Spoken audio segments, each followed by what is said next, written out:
जय जिनेन्द्र। आज हम NCERT 12th micro economics chapter 3 माध्यमिक शिक्षा मंडल के प्रश्न बैंक का क्वेश्चन नंबर 7 सॉल्व करेंगे कि कुल स्थिर लागत शून्य हो तो औसत परिवर्तनशील लागत कितनी होगी और क्यों, कारण सहित स्पष्ट कीजिए।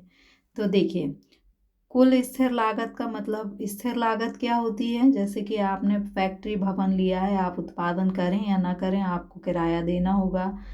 आपने यदि कोई वाहन किराए से लिया है तो आप उत्पादन करें या ना करें आपको किराया देना होगा। आपने चौकीदार को रखा है, अब आप उत्पादन करें या ना करें चौकीदार को वेतन देना होगा। तो ये स्थिर लागत है। तो कुल स्थिर लागत जो है वो कभी भी शून्य नहीं हो सकती, क्योंकि आप उत्पादन करें या ना करें, उत्पादन यदि शून्य भी है तब भी कुछ ना कुछ स्थिर लागत अवश्य वहन करनी पड़ेगी। अब परिवर्तनशील लागत की बात करें, परिवर्तनशील लागत जैसे कि कच्चे माल की लागत, जैसे फर्नीचर उद्योग में लकड़ी कच्चा माल है और जो श्रमिक होते हैं, तो यदि आप उत्पादन ज़्यादा करते हैं तो श्रमिकों की ज़्यादा आवश्यकता होती है, उत्पादन कम करते हैं तो श्रमिकों की कम आवश्यकता होती है, और उत्पादन यदि ज़ीरो है तो श्रमिकों की आवश्यकता भी नहीं होगी। तो ऐसे ही बिजली की आवश्यकता, यदि आप उत्पादन ज़्यादा करते हैं तो बिजली ज़्यादा लगेगी, कम करेंगे तो बिजली कम लगेगी और नहीं करेंगे तो बिजली नहीं लगेगी। यानी परिवर्तनशील लागत वेरिएबल कॉस्ट जो होती है वो यदि आपका शून्य उत्पादन स्तर है तो वेरिएबल कॉस्ट भी क्या हो जाएगी, शून्य हो जाएगी। आप उत्पादन नहीं कर रहे हैं तो आपको कच्चे माल की ज़रूरत नहीं होगी, वेरिएबल कॉस्ट शून्य हो जाएगी। अब यहाँ पर जो है क्वेश्चन में आपसे पूछा गया है औसत परिवर्तनशील लागत यानी एवरेज वेरिएबल कॉस्ट। अब ये जो एवरेज वेरिएबल कॉस्ट है वो निकाली जाती है TVC यानी टोटल वेरिएबल कॉस्ट में जितना उत्पादन होता है उसका हम भाग दे देते हैं तो हमें औसत वेरिएबल कॉस्ट, औसत परिवर्तनशील लागत प्राप्त हो जाती है। चूँकि आपको बताया कि उत्पादन यदि शून्य होगा तो VC वेरिएबल कॉस्ट शून्य होगी, यानी टोटल वेरिएबल कॉस्ट क्या हो जाएगी, शून्य हो जाएगी। जब टोटल वेरिएबल कॉस्ट शून्य है और उत्पादन शून्य है तो ABC भी क्या हो जाएगा, शून्य हो जाएगा। इसको बोलते हैं अपरिभाषित।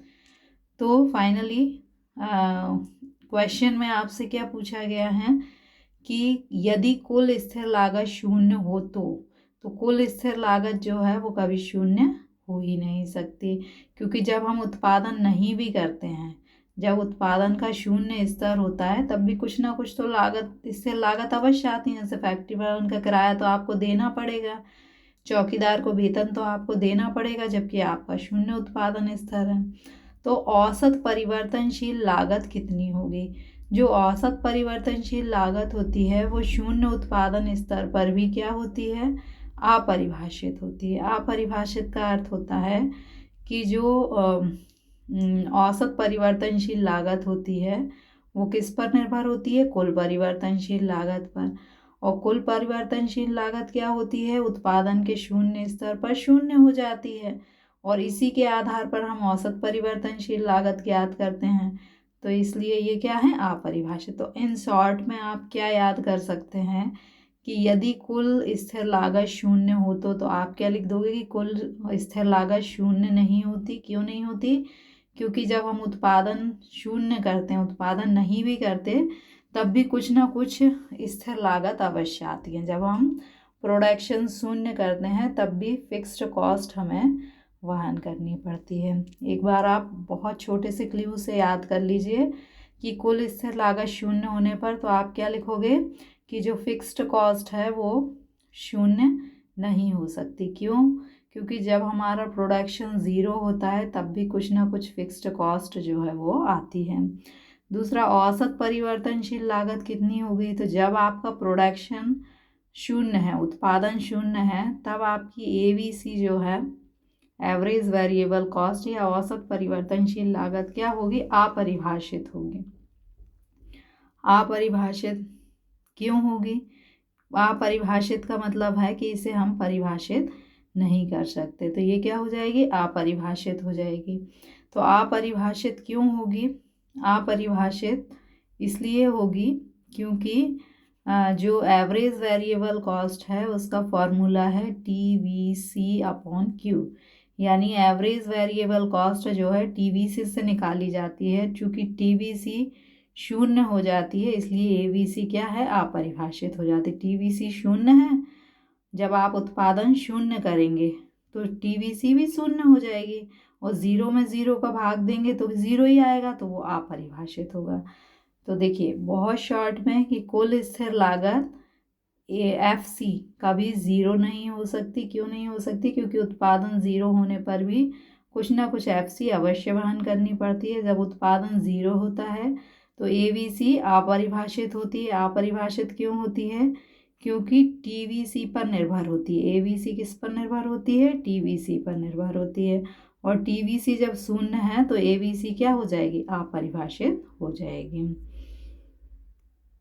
The total fixed cost is zero. तो जो टोटल फिक्स्ड कॉस्ट है TVC वो कभी भी ज़ीरो नहीं हो सकती। क्यों नहीं हो सकती है? क्योंकि जब हम प्रोडक्शन ज़ीरो होता है, उत्पादन ज़ीरो होता है, तब भी हमें कुछ ना कुछ जो है फिक्स्ड कॉस्ट, TVC नहीं ये TFC है, TFC टोटल फिक्स्ड कॉस्ट की बात हो रही। टोटल फिक्स्ड कॉस्ट कभी ज़ीरो नहीं हो सकती। क्यों नहीं हो सकती? क्योंकि जब प्रोडक्शन ज़ीरो है तब भी कुछ ना कुछ जो है फिक्स्ड कॉस्ट आती ही है, जैसे चौकीदार को वेतन देना ही होगा। तो टोटल फिक्स्ड कॉस्ट कभी ज़ीरो नहीं हो सकती जब तक कि आप प्रोडक्शन मतलब उत्पादन प्रक्रिया में हैं। लेकिन एवरेज वेरिएबल कॉस्ट क्या होती है? ये है एवरेज वेरिएबल कॉस्ट। जब आपका प्रोडक्शन ज़ीरो होता है तो ABC भी क्या हो जाती है? ज़ीरो हो जाती है। अब ये जो ज़ीरो नहीं, इन्फिनिट हो जाती है, अपरिभाषित। तो ये अपरिभाषित इंडेफिनिट क्यों हो जाती है? क्योंकि ABC जो है उसका फॉर्मूला है TVC/Q। अब TVC का मतलब है total variable cost. Total variable cost यानी यदि आप उत्पादन करेंगे तो मजदूर को मजदूरी देंगे, उत्पादन नहीं करेंगे तो मजदूर को मजदूरी नहीं देंगे। तो TVC कितनी है?